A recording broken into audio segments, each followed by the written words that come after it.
Boas-vindas, minha gente querida, boa noite, bom dia, boa tarde, boa paz, que o amor esteja com todos.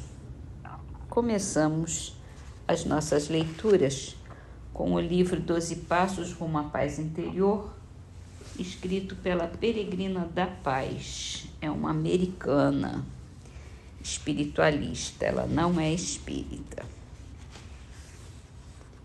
Mas para vocês verem como ela é muito próxima do nosso pensamento, a pergunta que fizeram a ela foi: como eu posso me sentir próximo de Deus?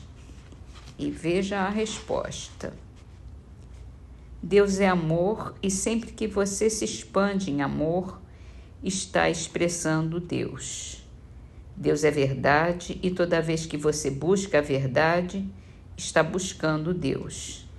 Deus é beleza e sempre que você toca a beleza de uma flor ou de um pôr de sol, está tocando Deus.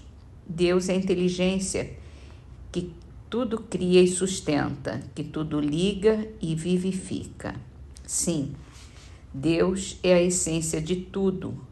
Assim, você está dentro de Deus e Deus está dentro de você. Você não pode estar onde Deus não esteja. Permeando tudo está a lei de Deus, a lei física e a lei espiritual. Desobedecer essa lei faz você infeliz. Você se sente separado de Deus. Obedeça a ela e você sente harmonia e se sente próximo de Deus.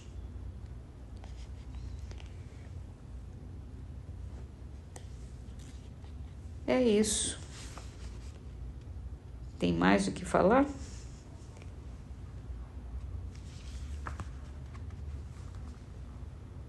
É aceitar a vontade de Deus, é viver de acordo com a lei de Deus, e a gente se sente conectado a Deus. Cada vez mais ligado, cada vez mais coerente com a nossa essência, que é divina. Livro dos Espíritos. A missão de um espírito é imposta ou depende da sua vontade. Ele a pede e fica feliz se a consegue. E aí uma segunda pergunta complementar. Uma mesma missão pode ser pedida por vários espíritos? Sim, é frequente apresentarem-se muitos candidatos, mas nem todos são aceitos. Até porque uma missão pode ter várias etapas, pode ter vários auxiliares e vários espíritos para cumprirem. Então, de acordo com o que é essa missão, pode ter vários espíritos para fazer, encarnados e desencarnados. Então vamos para o livro A Gênese, e a gente aqui no capítulo dos Milagres do Evangelho vamos entrar num outro item, possessos.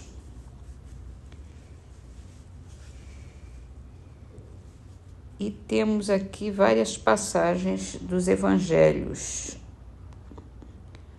O primeiro é de Marcos, capítulo 1, versículo 21 a 27.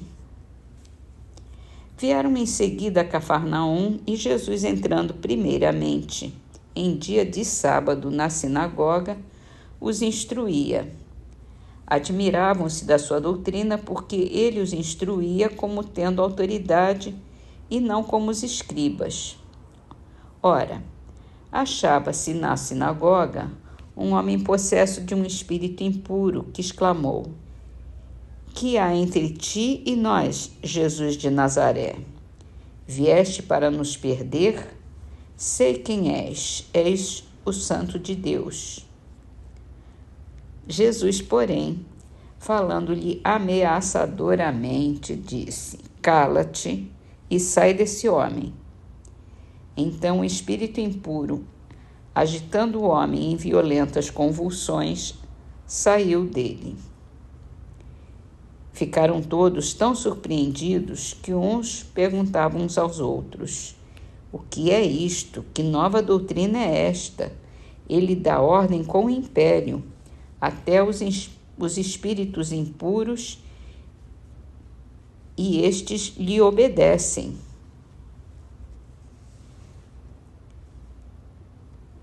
A segunda passagem é de Mateus, capítulo 9, versículo 32 a 34. Tendo eles saído, apresentaram-lhe um homem mudo, possesso do demônio. O demônio foi expulso e o mudo falou. E o povo, tomado de admiração, dizia: Jamais se viu coisa semelhante em Israel. Mas os fariseus, ao contrário, diziam: É pelo príncipe dos demônios que ele expele os demônios.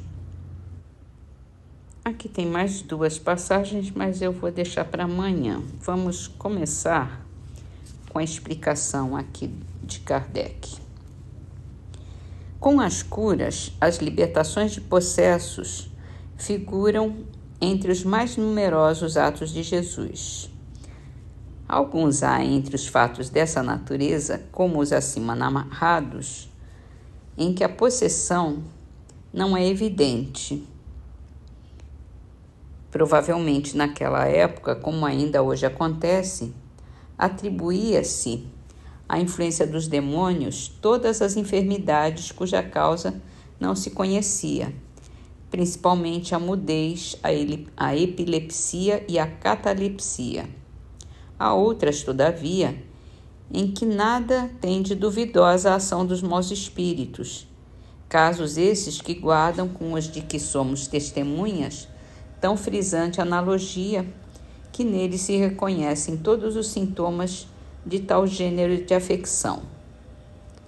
A prova da participação de uma inteligência oculta em tal caso ressalta de um fato material.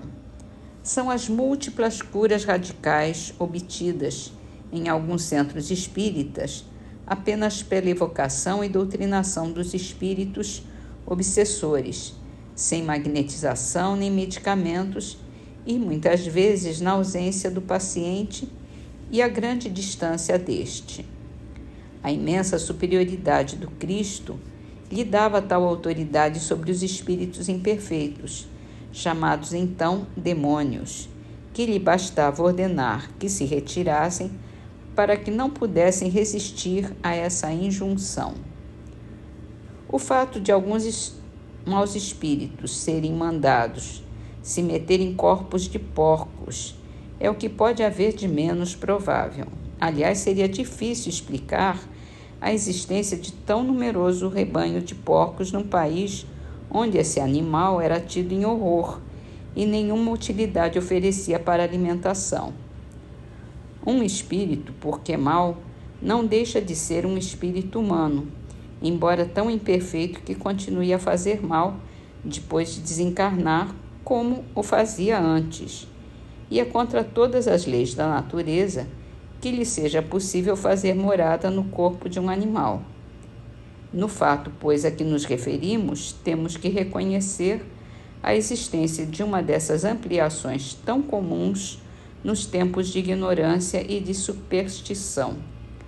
Ou então será uma alegoria destinada a caracterizar os pendores imundos de certos espíritos.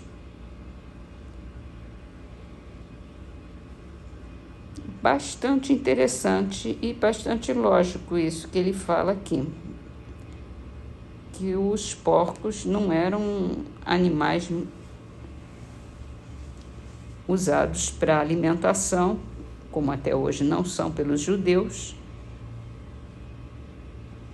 Existe uma lei, né, sobre isso, que é do Velho Testamento, o que significa mesmo que deve ser uma alegoria.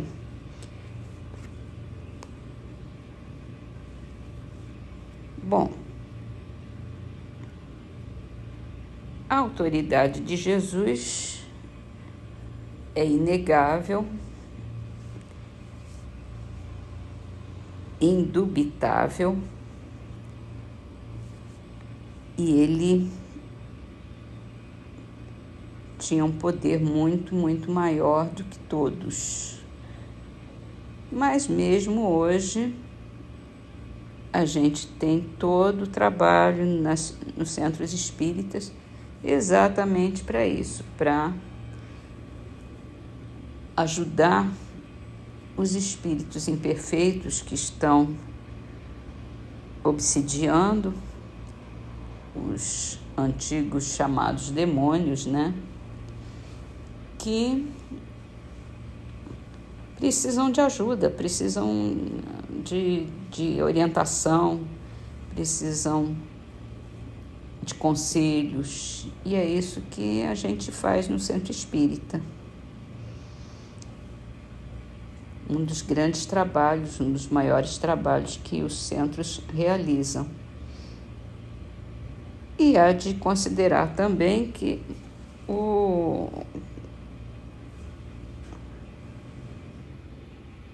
que eles chamavam também de influência do demônio na época, mudez, epilepsia e catalepsia, hoje em dia a gente sabe que são problemas físicos, não tem nada de espiritual, mas a gente sabe também que existe muito problema que é tido como mental e que é espiritual. Então, para terminar, vamos ler uma poesia de Casimiro Cunha, uma parte da poesia. Humildade, Amor e Luz. Está no livro Através do Tempo, psicografado por Chico Xavier. Humildade, Amor e Luz. Ex-fulgente trilogia, criando e desenvolvendo a grande sabedoria. Mas guardando o trio nobre que esclarece e que redime, temos em tudo a humildade brilhando por dom sublime. Nessa virtude celeste de transcendente beleza, é que o céu se comunica às bênçãos da natureza. Vê-la eis doce e constante, presente, embora esquecida, assegurando bondosa os fundamentos da vida.